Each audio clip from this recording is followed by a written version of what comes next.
This is the story about the Rainbabies. It was written by Laura Krauss Mildman and illustrated by Jim Lamarche.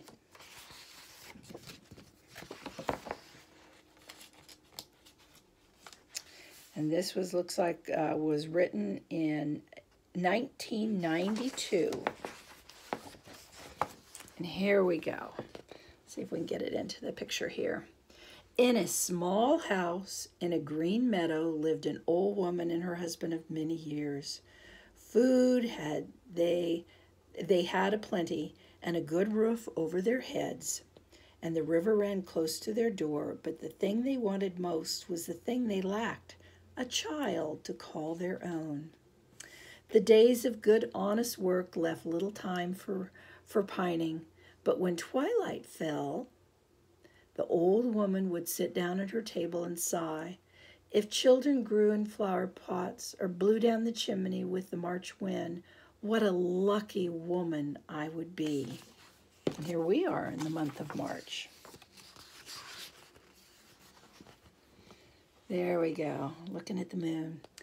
One spring night, the couple was tucked in bed, snoring softly, when a broad ribbon of white light slid across the old woman's pillow. Her eyes flew open as she sat bolt upright, though she could hear the steady tattoo of rainfall on the rooftop. Her gaze met the white face of the full moon peering round mouth through her window. The old woman shook her husband. "Wake up, old man. I've heard the moon shower brings good fortune to everyone it touches." The old man rose, grumbling, and followed his wife outside. Through the shower had all but ended. The last drops of warm rain touched them. The old wife smiled and squeezed his hand.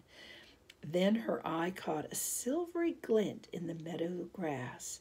Bending down to get a better look, the woman gasped at what the moon revealed. Nestled among the wet blades of grass and the wildflowers was a dozen shimmering drops of water, each holding a tiny baby no larger than her big toe. There they are.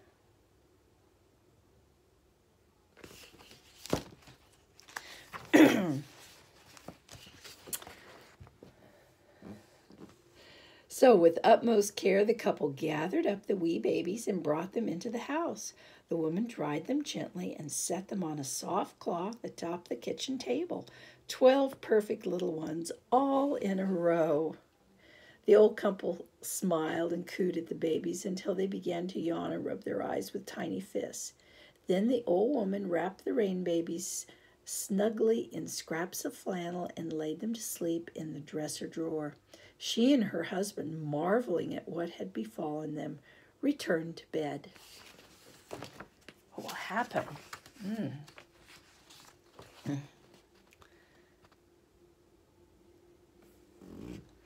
Day after day, the old couple cared for the rain babies and grew accustomed to their ways. The infants seemed happiest after dusk and when the sky was overcast. When they were tired or wanted to be held, they cried out in tinkling voices and reached up their plump little arms.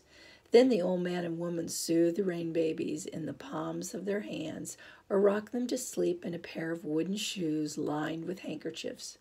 The old woman would sing, "By and by, the moon is half a lemon pie. The mice who stole the other half have scattered star crumbs in the sky." I don't know what the tune is. By and by, my darling babies, don't you cry. The moon is still above the hill. The soft clouds gather in the sky.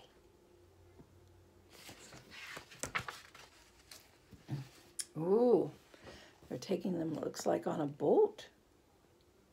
Let's see what happens. On warm, hazy days, the old man and woman would carry the babies in a willow basket as they went about their chores. One cloudy morning, the family set out with fishing poles in their wooden boat to catch some supper. The woman placed the basket at her feet. The rain babies were soon lulled to sleep by the gentle roll of the river. The old man and woman baited their hooks and dropped their fishing lines into the water. No sooner than their hooks had been swallowed by the river, then the boat began to pitch. Seized by a powerful current, the boat was drawn into a foaming whirlpool. A mighty wave rose up and over the side of the boat, and before the old man and the old woman could stop it, the basket of babies was swept overboard. Oh my. The old man plunged into the river. Round and round he swam, trying to reach the basket. He swam until his heart pounded like a hammer. His limbs burned as if they were on fire, although the water was cold. And then a faint sound reached him over the roar of the current. He turned to see the old woman gesturing wildly with a fishing pole. With a heave, she flung the pole, and the old man grabbed it. Reaching out with it, he hooked the basket's handle, and then he drew the basket to him and lifted it from the water. Instantly, the river regained its calm. The old man swam back to his wife and handed the basket up to her and climbed into the boat. Relieved but wet and exhausted, the couple embraced and rowed home, forgetting about their fish.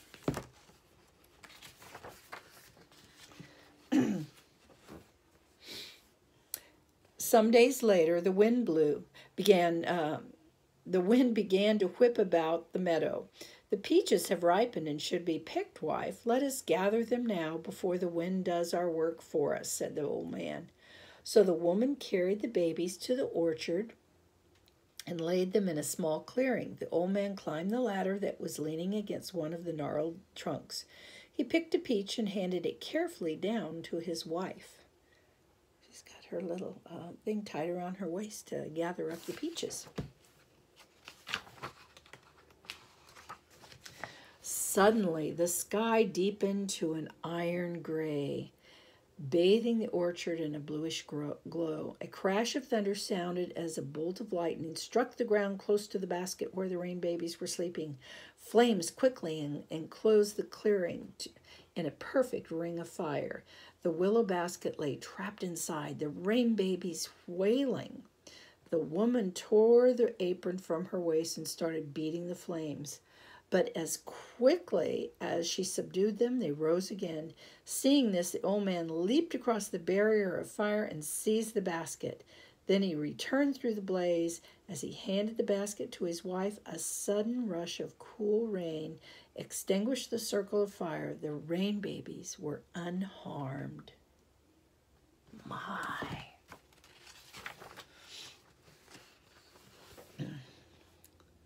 The next day, dawn blue as chicory.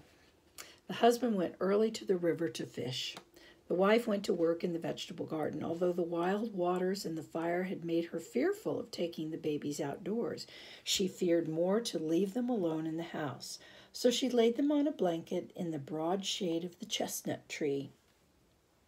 A passing weasel spied the silvery pink babies and mistook them for newborns of her own kind. A lucky mother to have so many little ones, she thought, and with me none to call my own. With so many mouths to feed, who would mind one missing? The weasel approached the blanket, sniffing and prodding the babies with her long whiskery snout. But the babies, sensing dangers, cried out. The old woman came running, still clutching a turnip freshly dug from the earth. She reached the blanket just in time to see the weasel bound off with a tiny rain baby dangling from her mouth. See, there's the weasel right there.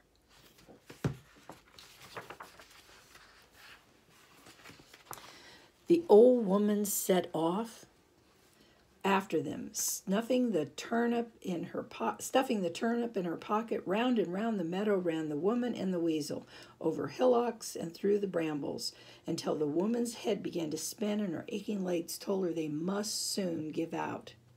Then she remembered the turnip in her pocket. She tossed it over the weasel's head, hitting the ground in front of the startled animal. The weasel dropped the frightened rain baby and ran off. The old woman snatched up the baby and returned to find the others waiting safely in the shade.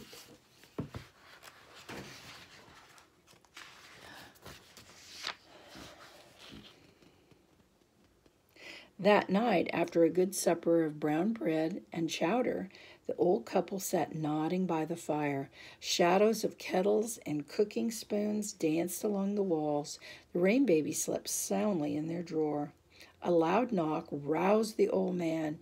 As he pulled the door open, a strong blast of cold air and rain rushed into the kitchen, almost sweeping him from his feet.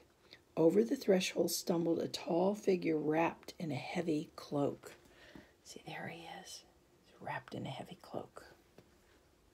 The old couple watched open-mouthed as the strange figure threw off his hood, revealing the face of a handsome youth. His cap pulled securely over his hair, he strode across the room and placed on the table a basket woven of silvery twigs. Its white velvet cover was embroidered with tiny pearls. There's the basket with the pearls on it.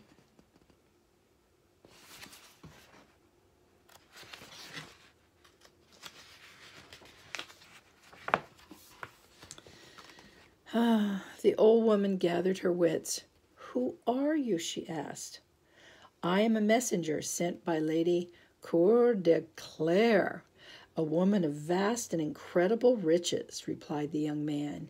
He pulled an object from his cloak. Suspended between his thumb and forefinger on a chain of spun silver, it swung slowly in the firelight, a gleaming white jewel the size and shape of a hen's egg.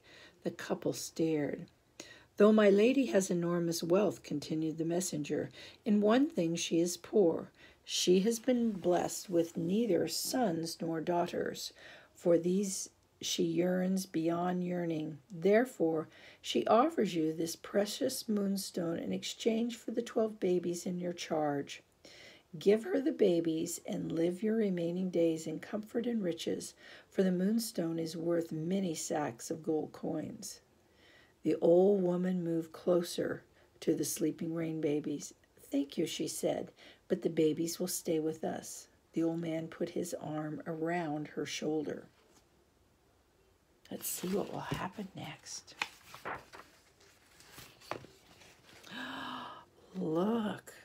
Oh my. "So be it," said the youth. He slipped the silver chain over his head. No sooner had the moonstone touched his chest than the cloak and cap fell away, and in his place appeared a woman of breathtaking beauty. "My dear old man and woman," she said, "I am Mother Moonshower. On the night of the last full moon, I gave my Rainbabies into your care. What loyal and loving caretakers you have been. You protected them from dangers born of water, fire, and earth. You refused the offer of great riches to keep the babies with you. You have proven yourself the worthiest of parents. But now I have come to take the Rainbabies away with me." "You mustn't!" the old woman exclaimed. "Please understand," said Mother Moonshower. "The Rainbabies cannot grow properly without me. I will cherish them as you did. And do not fear, I will not leave you lonely. See what I have brought for you." She got a present for them? Let's see. She beckoned them to the table where the silver basket lay all but forgotten and lifted the cover. Inside the basket lay the most beautiful baby girl the old couple had ever seen. She had hair like the midnight sky, and she smiled up at them with shining gray eyes. As the man lifted the little girl in his arms, Mother Moonshower scooped the Rainbabies into the basket. "Wait!" cried the old woman. She bent to the silver basket, touching her lips softly to the forehead of each sleeping Rainbaby. Each one smiled in turn without waking. As the woman kissed the last tiny brow, Mother Moonshower and the Rainbabies disappeared.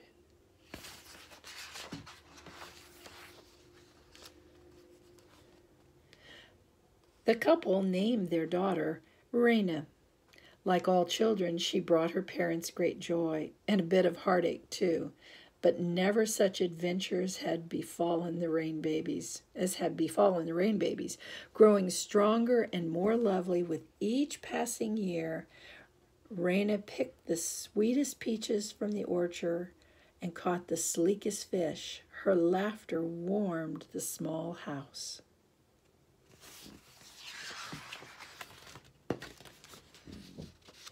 And some nights, when the moon is full, the couple stood at the window. They watched their daughter, arms outstretched and hair floating in the soft breeze, whirling gracefully across the moonlit meadow. And the old couple felt themselves truly fortunate, for their happiness was complete. And that's the end of the story of the Rainbabies.